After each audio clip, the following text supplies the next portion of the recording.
on how Africa should be and what Africa should be in the next 100 years from that time of the first African country to recognize the regaining of their independence in Accra, Ghana in 1957, and as well the born of the OAU in Addis Ababa, Ethiopia, where they mapped up the strategy and they mapped up the plan. They mapped up who's supposed to be involved. They mapped up all the corners. If you check that document, which was signed by 32 heads of state, we shouldn't be talking about finding out what is wrong with Africa and how Africa should be. It is quite unfortunate that we are going around and round instead of us going together.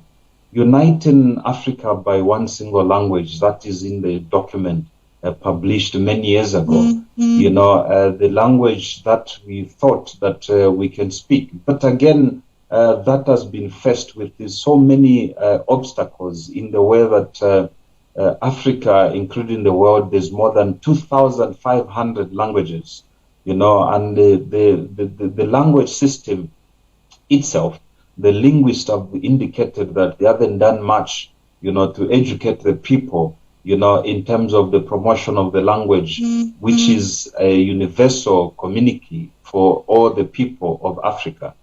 But if you look at the Organization of African Unity, which it was formed that when we regain our power from the colonizers, the Germany, the Belgium, the British, France, and many other people who never invited, but it was divided by those people who went there, by those also the explorers who came to Africa. And I'm telling you now for free that I remember very well that Dr. Kenneth Kaunda, may he so rest in peace, he told me strictly this, what happened, that that Berlin conference was an auction where Africa was auctioned.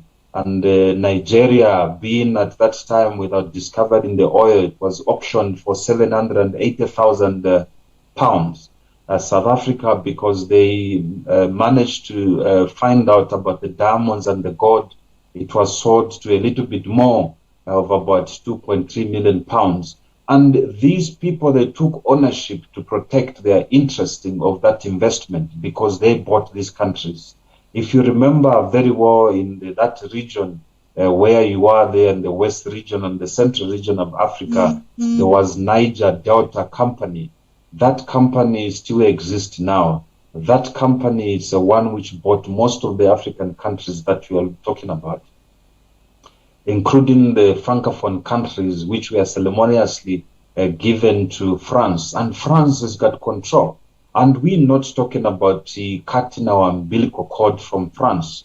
We keep on crying, we keep on dying, and France and all the other people whom they sleep in bed with, whether it's the CIA, the United States of America, whether the British or the French themselves or the Belgium, they hire mercenaries, including from here, South Africa, to go and dispose of, or even now they are killing the presidents that they do not form part of or they do not protect the investment of these entities which was bought. And if you look in the books of United States of America, for most of us who studied law, you understand that these nations has been registered as entities and they've been patented already.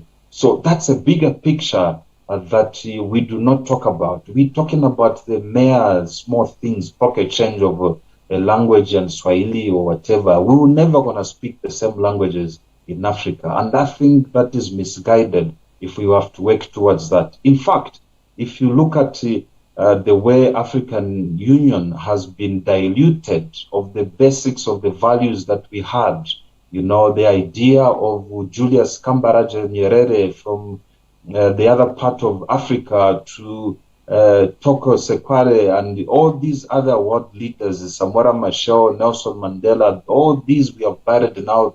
We haven't even taken things. You hear that it was the same language. But the funding model has been a problem. That's why we find that the funding model of AU is